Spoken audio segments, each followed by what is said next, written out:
যারা হজ বা উমরা পালন করতে গিয়েছেন তারা জানেন কাবা শরীফের মাতাফ যেখানে তাওয়াফ করা হয় খোলা আকাশের নিচে প্রচণ্ড রোদে যখন চামড়া পুড়ে যাওয়ার জোগাড় সেই মুহূর্তে তাওয়াফ করতে গেলে পায়ে কোনো কষ্ট অনুভূত হয় না, বরং পায়ের পাতায় বেশ প্রশান্তির অনুভূতি হয়।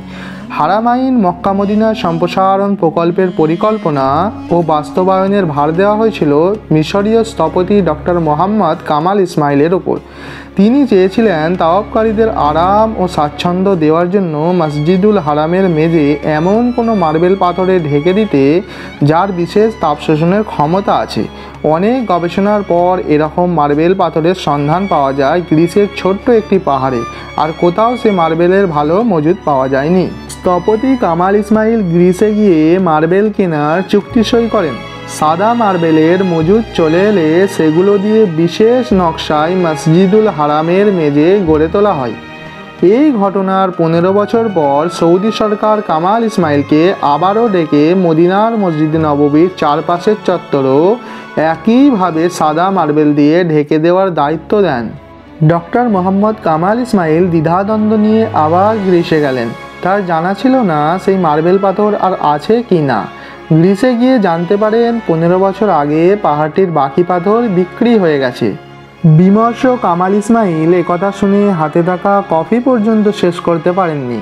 পরের ফ্লাইটে তিনি মক্কায় ফিরে যাওয়ার সিদ্ধান্ত নেন, তবে ফিরে আসার আগে বাকি মার্বেল পাথরের ক্রেতার নাম ঠিকানা জানতে চান। তাকে বলা হয় 15 বছর আগের লেনদেনের তথ্য বের করতে সময় লাগবে, পেলে জানানো হবে। পরদিন তাকে জানানো হলো ক্রেতার নাম ঠিকানা খুঁজে পাওয়া গেছে।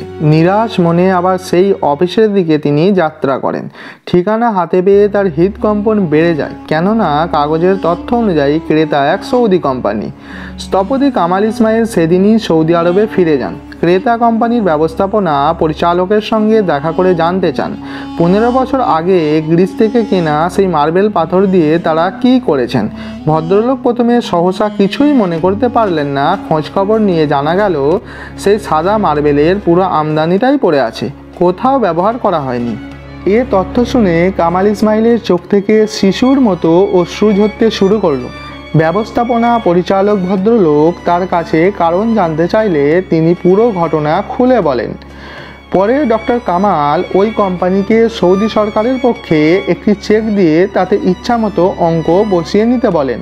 কিন্তু কোম্পানির মালিক যখন জানলেন এই সাদা মার্বেল পাথর মসজিদে নববীর চত্বরে বসানো হবে, তখন তিনি চেক নিতে অস্বীকৃতি জানান।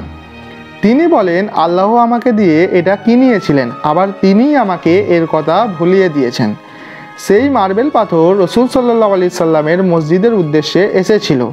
সেই সাদা পাথর দিয়ে মসজিদে নববীর চত্বরও মুড়ে দেওয়া হয়। স্থপতি ডক্টর মোহাম্মদ কামাল ইসমাইল ইসলামী স্থাপত্যে 3টি ডক্টরেট ডিগ্রি করেছেন।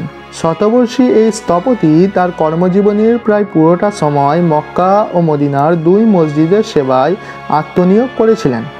এর জন্য কোনো পারিশ্রমিক নেননি। সৌদি বাদশাহ ফাহাদ এবং বিন লাদেন গ্রুপের সুপারিশ কাজে আসেনি। অবলীলায় তাদের মোটা অঙ্কের চেক ফিরিয়ে দেন। তার প্রশ্ন ছিল, এই 2 পবিত্র মসজিদের কাজের জন্য পারিশ্রমিক নিয়ে শেষ বিচারের দিনে আমি কোন মুখে মহান আল্লাহ পাকের সামনে গিয়ে দাঁড়াবো।